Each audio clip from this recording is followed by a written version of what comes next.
Hello ladies and gentlemen, and welcome to your Gersnet post-match reaction after Rangers 2-0 victory in this evening's Scottish Premiership game over St Johnstone at Ibrox. My name's Craig Gray, joined by Mr Scott Bradley tonight. Scott, 2-0 win, job here in chips, is that it tonight? Absolutely mate, yeah, and honestly, 3 points, another clean sheet.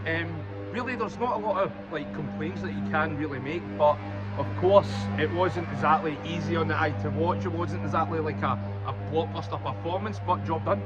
Yeah, job done. And sorry guys, there's a wee bit of grass mowing out there. I mean, there's not going to be a game at Ibrox for a couple of weeks. Don't know why they can't wait until tomorrow, but they'll just need to interrupt us, so hopefully there's no audio issues. But Scott, 2-0 win.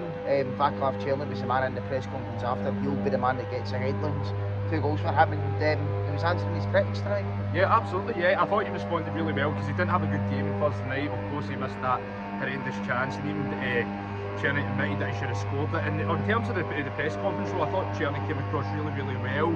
He admitted that he's not been playing all that well recently, but obviously answered his critics tonight, and what a way to respond as well, because obviously after that performance on Thursday, that would really affect a lot of players, but tonight he was brilliant, took his 2 goals tremendously well.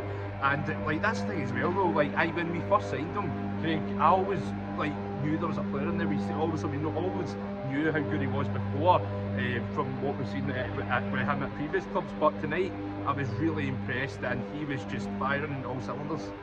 No, he did have a good game, two great finishes to be honest. I think the caveat to that is St Johnstone at home, so although it's good, we want to be positive, you know, maybe try and not think too much in it, because I think that has been the issue with Rangers the last couple of seasons. It's like we get into a good vein of form, we get players playing well, and then they play against a half decent team in a big game, and they just crumble. So fingers crossed that doesn't happen. But in terms of the team selection, obviously Cherny started. I was a wee bit worried about him started, I won't lie, but fair enough. I mean, he scored 2 goals, so can't really complain about that. Yeah. James Tavernier started at right back again after being subbed on Thursday.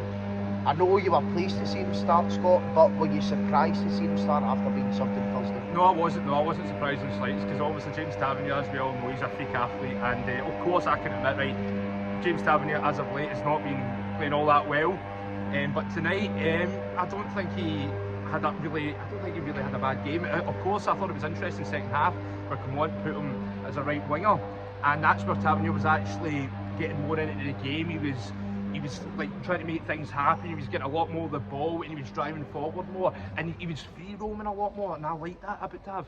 And he was when he's in that position, playing it as a right winger as well, which is something we really see. But when he's in that, when he's allowed to obviously cut inside as well, you just see that that's when he's at his best. That's when James Tavernier is thriving. But yeah, that's the thing though. Craig, going forward, do you think that's something Clement might actually start doing more often, where he might actually start playing Tavernier as a right winger? I don't think he will. I mean, he mentioned in the press conference, I think it was more about where we were in the game after Hadji sending off, which we will come on to later on. But no, I can't see that. I mean, seeing Tav right wing, it must have been every Rangers dad's dream for 2016. Because that's all I've been hearing about for the last 8 or 9 years. Play Tav right wing, play Tav right wing. We finally did when we were 2-0 up against St Johnstone 10 minutes ago in the league game in October. But can I just say one thing as well though? I like how Clement is trying different things, he's experimenting. And that's something we've never really seen under, for example, someone like Van Bronckhorst, Michael B, or even Steven Gerrard, where they were kind of these guys were setting their ways, but Clement's trying different things, and he knew, obviously, no disrespect to Johnstone, this is a game where you need to try something new, something fresh.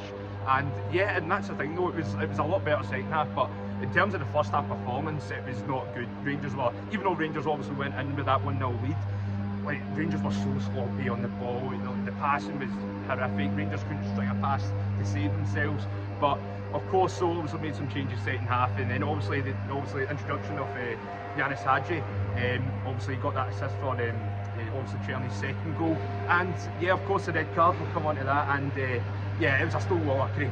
There's no complaints from me about that. It was a stonewaller. It's never a foul. No, it probably was a red card. I mean, it's one of these things, isn't it? I mean, there's been a lot of clamour for Hadji to play, and I can understand why. My point of view was always more the financial thing. I don't think Clement never wanted to play him. I think it was more... It was out his hands, yeah. Yeah, it was out his hands in a way. I think it was more as a club, we cannot continue to give out these horrendous contracts, regardless of who you are. Doesn't matter what your standing in the team is.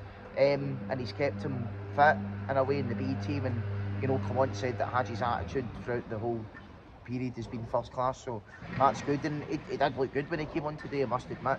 I do think he can contribute, but I mean, he's not going to be able to contribute for a while now after not playing for over a year.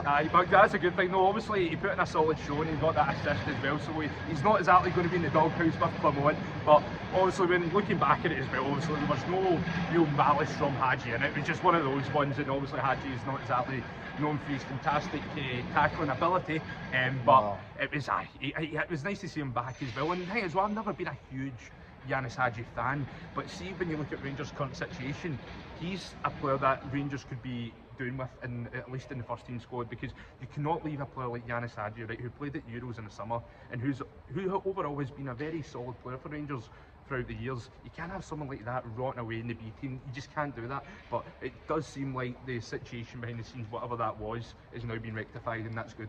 Aye, let's just hope there wasn't a red card clause in his new contract anyway, otherwise that might be out the window.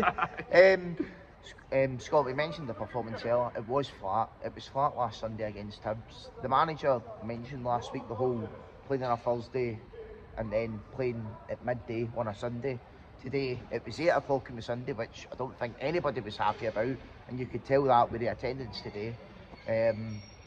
But we never really seen that sort of that killer instinct, really, yeah. No, not even the killer instinct, just the performance as a whole was just, it was really flat. And I was thinking, the players get an extra 8 hours rest from what they would have the other day compared to last week. You're playing against, all due respect, a worse team in St Johnstone than Hibs are.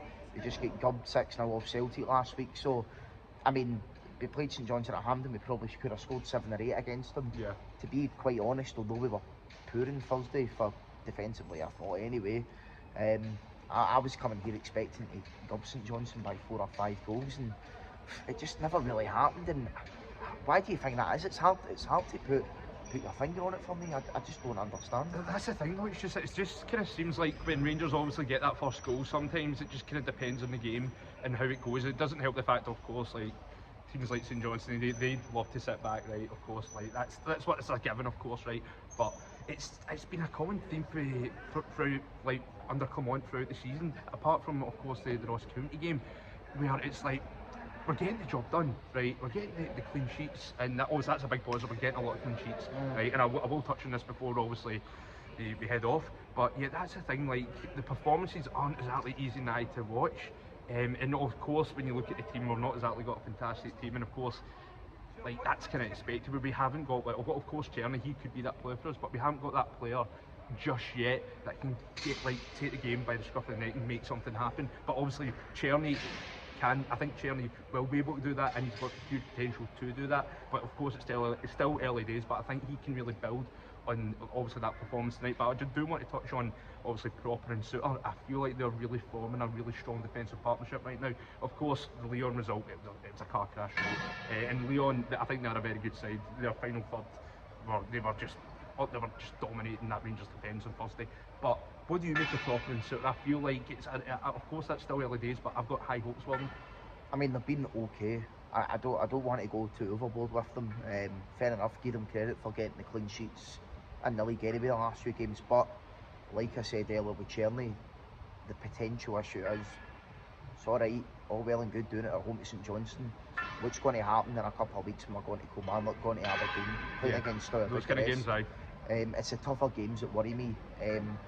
I think it's the thing with John Suter, it's like, I mean, he didn't have the best start to the season, certainly at Parkhead, like everyone to be quite honest, but then had that sort of 3 or 4 week spell with Proper in the league where defensively was solid, he was looking from the front, and then you go to that game on Thursday and it's almost as if you've just went right back down again.